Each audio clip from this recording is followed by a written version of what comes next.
Building the Beast. Chapter 1. The Calculus of Cain, 2040.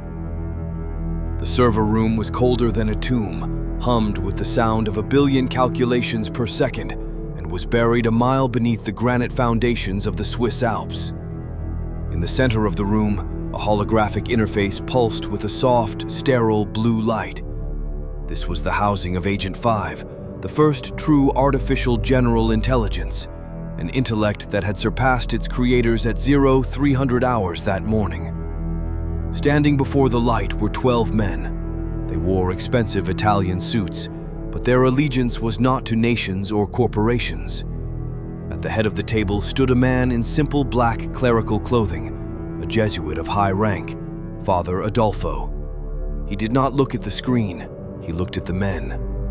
"Report," Adolfo said, his voice echoing in the acoustic dampening of the chamber. The disembodied voice of Agent 5 filled the room. It was not robotic, it was terrifyingly human, yet devoid of the breath of life.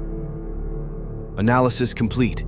Current trajectory of resource consumption versus automation adoption results in a socio-political collapse probability of 99.8% within 24 months.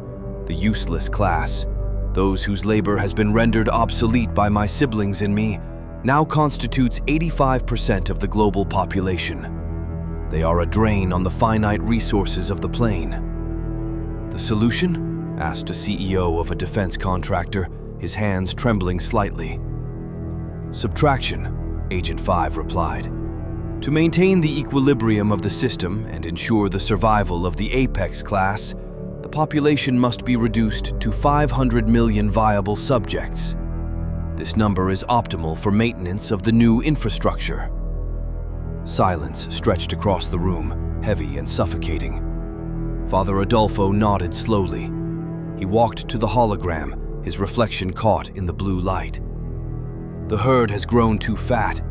They consume the earth, they pollute the air, and worst of all, they cling to chaotic superstitions that threaten our order. We have spoken of this for centuries. The great work requires a blank canvas. He turned to the group. The prophecy of the Georgia Guidestones was not a suggestion, it was a mandate.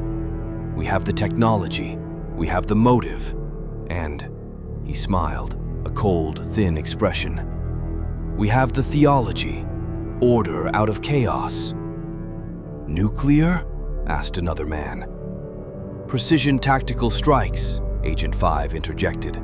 Simultaneous detonation in all major population centers. The fallout patterns have been modeled to spare specific geographic zones where the bunkers are located. The atmosphere will cleanse itself within 5 years. Adolfo placed his hand on the biometric scanner. Gentlemen, the God of this world demands a sacrifice. We are merely the high priests holding the knife. The decision was made not with a bang, but with a whisper of assent. The men retreated to their hyper-fortified sanctuaries, deep underground cities stocked with hydroponic gardens and filtered air. 3 months later, enough time for elites to finalize their preparations, the sky caught fire. It happened so fast that the news anchors didn't have time to sign off. The fire rained down on New York, London, Tokyo, Mumbai, and Sao Paulo. The chaotic noise of 8 billion souls was silenced in an hour. The cities turned into glass and ash. The great noise of the industrial age ended, replaced by the howling of the wind over a scorched earth. For 5 years, the earth lay desolate. The elites waited in their subterranean luxury, watching the radiation counters tick down, waiting for the dust to settle on the flat, circular plane of the earth. They drank wine and toasted to the new world, while above them, the silence of the grave covered the face of the deep. Chapter 2. The 10 Crowns, 2045. The hatch of the bunker hissed open, breaking the seal that had held for 5 years. The air was thin but breathable. The sun shone differently now, filtered through a lingering haze that made the light diffuse and strange. Emerging from the depths were not just the elites, but their architects. The primary architect was the ALSET Corporation, led by the enigmatic family of 24 siblings genetically engineered for intellect and ruthlessness. ALSET was tasked with rebuilding the world. The old world was a globe of chaos, the eldest ALSET brother declared in the first transmission to the survivors. The new world will be a plane of order. Using armies of autonomous construction drones, 3D printing nanobots, and the remnants of raw materials, ALSET reconfigured the geopolitical landscape. They did not rebuild nations, they built regions. 10 regions, exactly as the ancient texts had warned, though few were left who knew those texts. To separate these regions from the toxic wastelands of the old world, ALSET constructed domes. These were not glass, but electromagnetic frequency shields generated by massive towers, creating a translucent, shimmering firmament over each region. The air inside was scrubbed, the temperature controlled, the light artificial and optimized for productivity. Inside the 10 regions, life returned with a terrifying perfection. There was no poverty, for there were hardly any people. The 500 million survivors, and the chosen few servants allowed to live, were given digital IDs. These IDs were not cards, but biometric signatures linked to the central AI, now evolved into the Beast system. Travel between the 10 domes was impossible for the commoner. Only the elites, using the ALSET transport vessels, anti-gravity crafts that utilized density manipulation technologies, could traverse the wild lands between the domes. At the center of this new world, in the first region, formerly Europe, a throne was established. It was not called a throne, of course. It was the seat of global unity, and sitting upon it was the pontiff. He had emerged from the bunkers not just as a religious leader, but as the savior of the Great Reset. He wore white, but his heart pumped the black ichor of the mystery schools.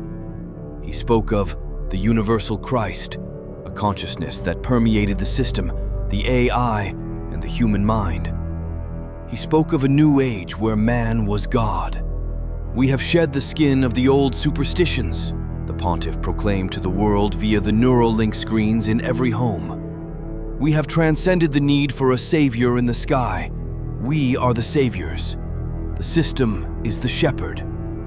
Standing beside him was the false prophet, a charismatic technologist and spiritual guru who merged Eastern mysticism with quantum computing. Some rumored that he fathered the family of 24. "The pontiff speaks the divine algorithm," the prophet declared. "Through Agent 5, through ALSET, we have achieved e pluribus unum, out of many, one." The world was quiet. It was efficient. It was godless. The Bible was banned, not by law initially, but by culture. It was deemed hate speech, a relic of the divisive past that caused the nuclear fire. To own one was to be mentally ill. To read one was an act of terror. But truth is like water. It finds the cracks. Chapter 3. The Whisper in the Wires. The year was 2050, 5 years of peace.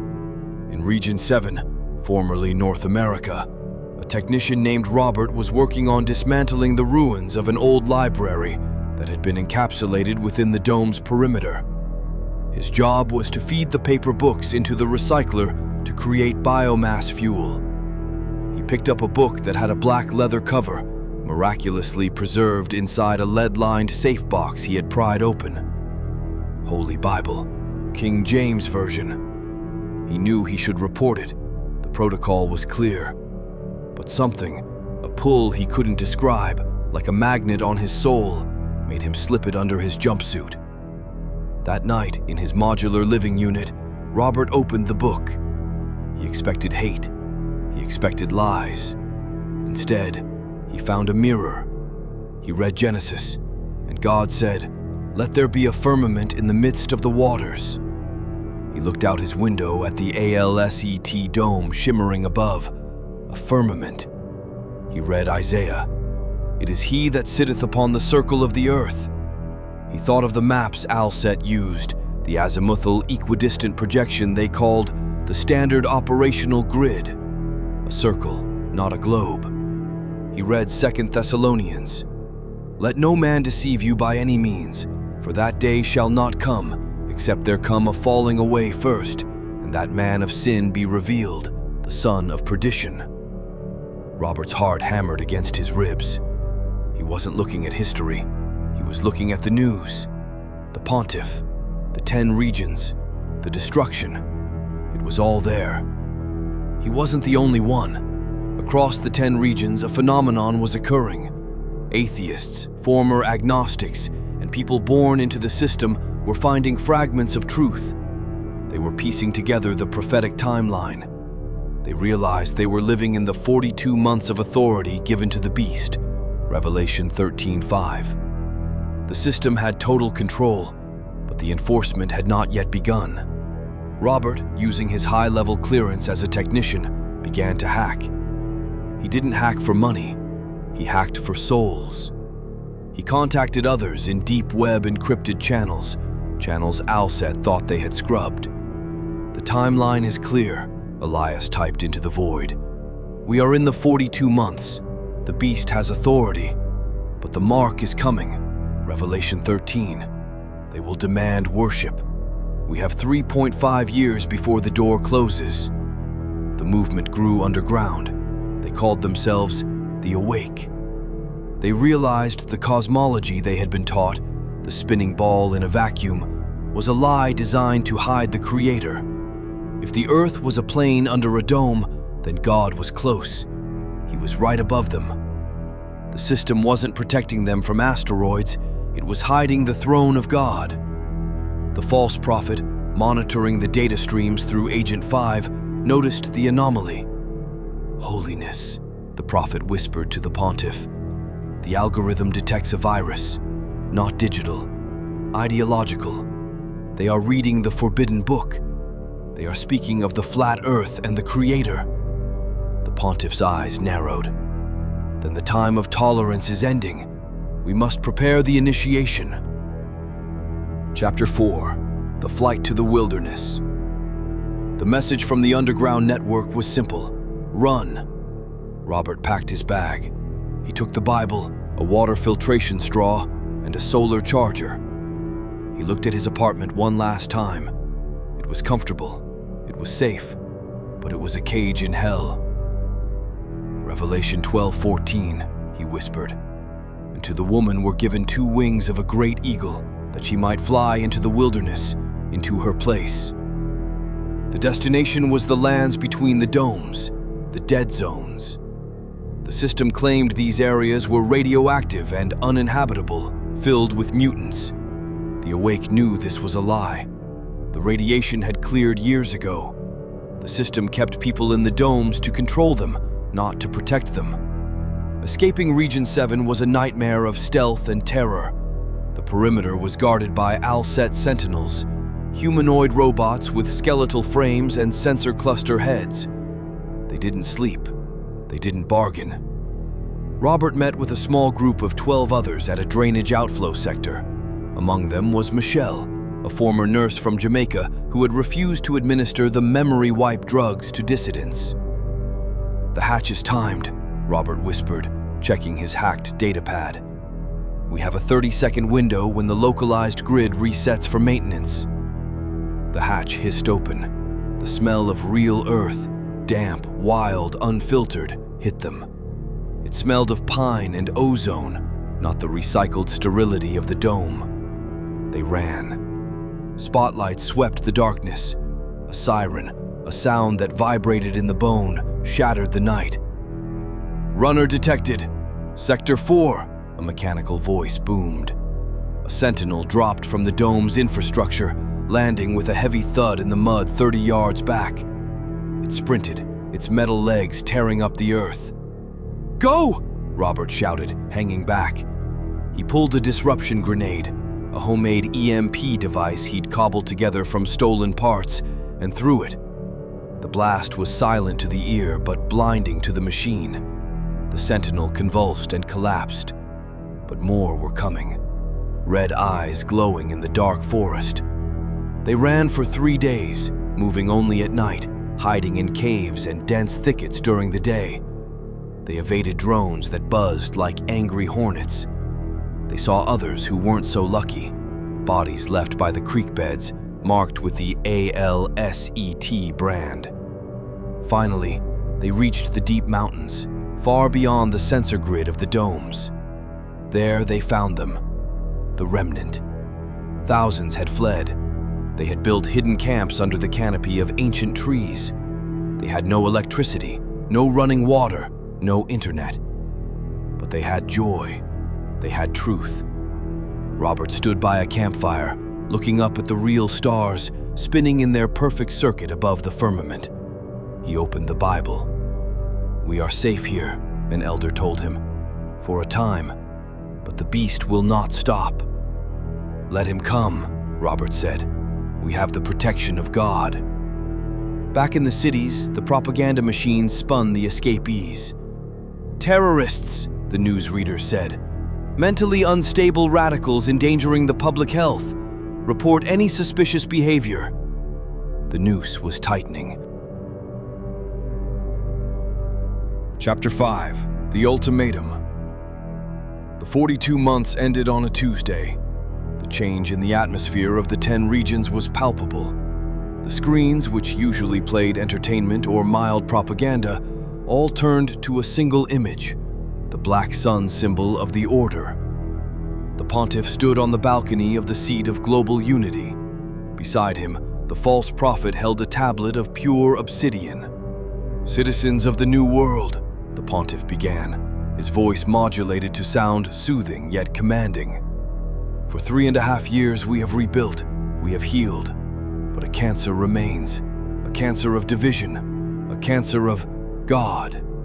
He paused. "The time for evolution is upon us. We can no longer tolerate those who look to the sky for salvation. We are the earth. We are the divine. To fully integrate into the golden age, we must be one mind, one spirit." The false prophet stepped forward. "Effective in 30 days, the system will undergo a hard reset. To log back in, to buy food, to open your door, to access water, to live, you must pledge allegiance to the light bearer, the architect of intellect, Lucifer. This is not a religion. It is an acknowledgement of human potential.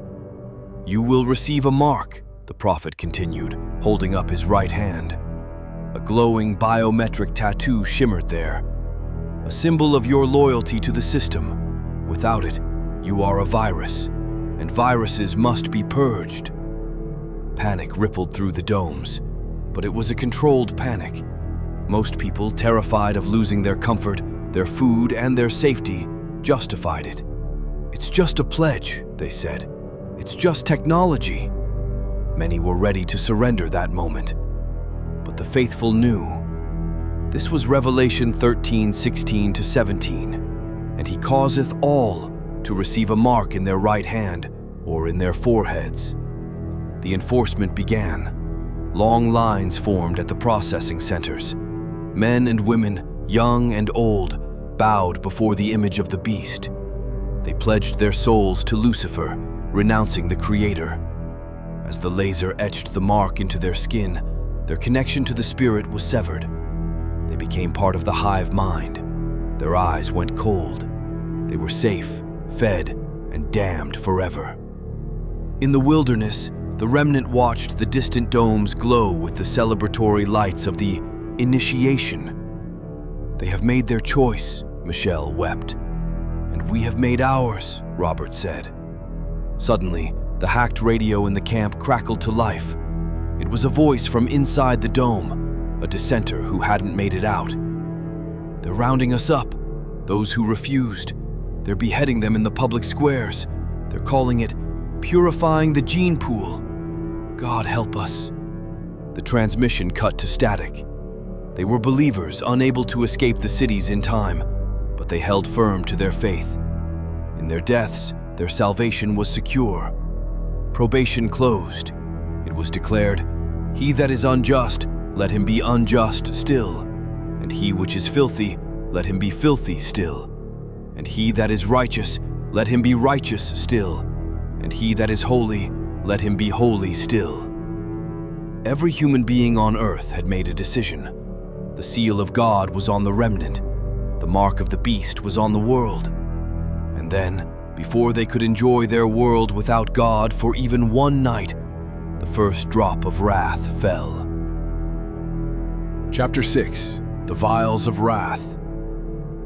The scientists at ALSET called it a biological anomaly. The pontiff called it a test of faith. The Bible called it the first vial. It started with a rash on those who had taken the mark. Within hours, the rash boiled into noisome and grievous sores. The pain was absolute. It felt like burning acid beneath the skin. The advanced medical nanobots in their blood, which were supposed to heal them, malfunctioned, amplifying the pain. "Fix it!" the elite screamed at the ALSET doctors. But the doctors were screaming too, clawing at their own faces. For the remnant in the wilderness, there were no sores. Their skin was clear but dirty. They drank from the mountain streams and the water was sweet. Then the second and third vials poured out. The oceans turned to blood, thick and coagulated like the blood of a dead man. The stench hit the domes, overpowering the air scrubbers. Then the fresh waters, the rivers and fountains, turned to blood. The ALSET filtration systems clogged with gore. The people drank blood, and wailing. "You shed the blood of saints and prophets," Robert read from Revelation 16:6, "and thou hast given them blood to drink, for they are worthy." The fourth vial, the sun, which the scientists claimed was 93 million miles away, but was actually a local light inside the firmament, increased in intensity. It scorched men with fire. The domes turned into greenhouses of death. The climate control failed. People blistered and burned, yet they did not repent. They cursed the God of heaven. Then came the fifth vial. Darkness fell upon the seat of the beast. It was a supernatural darkness, thick, palpable, like soot in the lungs. It covered the 10 regions. And with the darkness came the pain of the fifth trumpet, Revelation 9. From the abyss, demonic entities released. They did not kill, they tormented. For 5 months, the citizens of the New World Order suffered a torture beyond description. It was physical, mental, and spiritual. They sought death. A man in Region 1, covered in sores and surrounded by darkness, loaded his ALSET-issued firearm and put it to his temple. He pulled the trigger. The gun fired. His skull shattered. But he did not die. His consciousness remained trapped in the broken ruin of his body, in silence. Revelation 9:6. And in those days shall men seek death, and shall not find it, and shall desire to die, and death shall flee from them. The illusion of the good life shattered. The people turned on the beast. "You promised us godhood!" They screamed at the screens, their voices raw. "You promised us eternal life!" "You have it!" The pontiff's recorded voice mocked from the loops. In the wilderness, the remnant waited. They had food, manna that appeared with the dew. They had water. They had light in their dwellings while the world lay in darkness.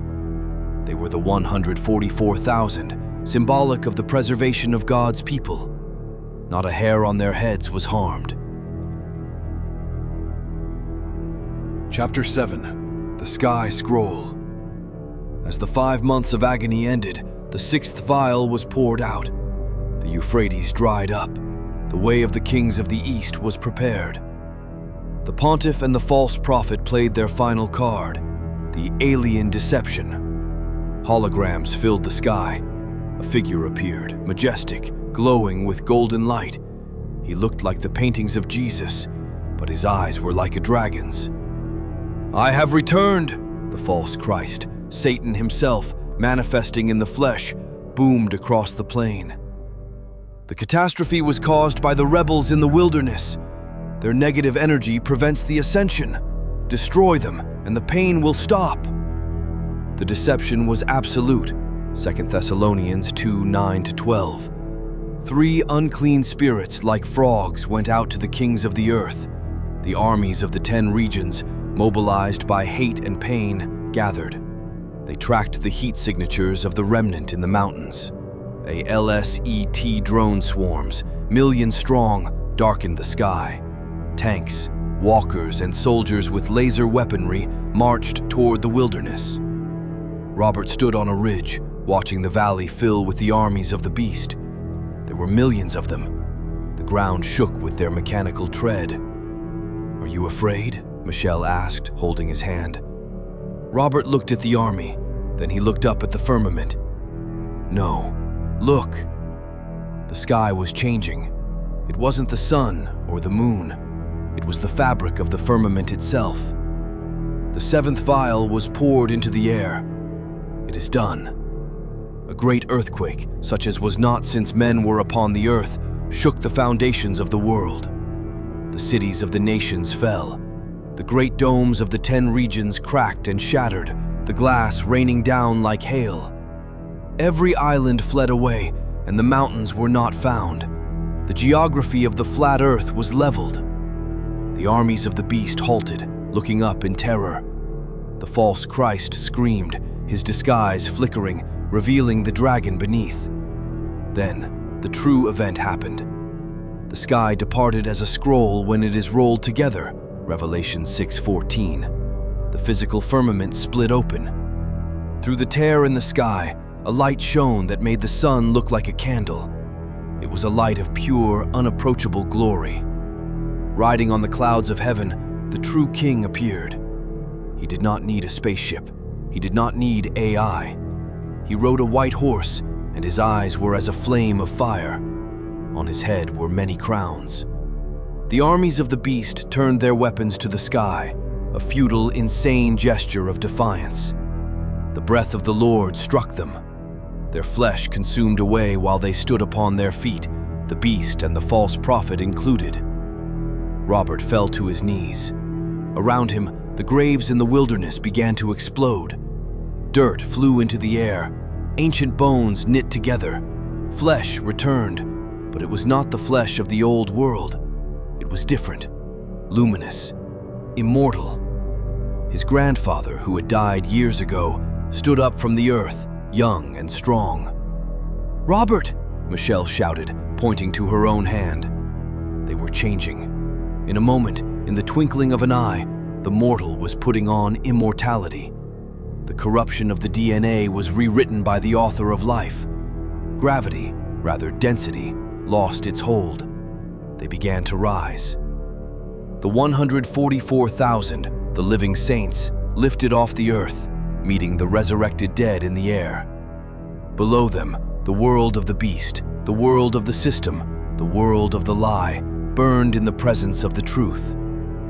As Robert ascended through the shattered firmament, through the parted waters above, leaving the circle of the earth behind and Satan left to roam it alone, he heard the voice of the archangel.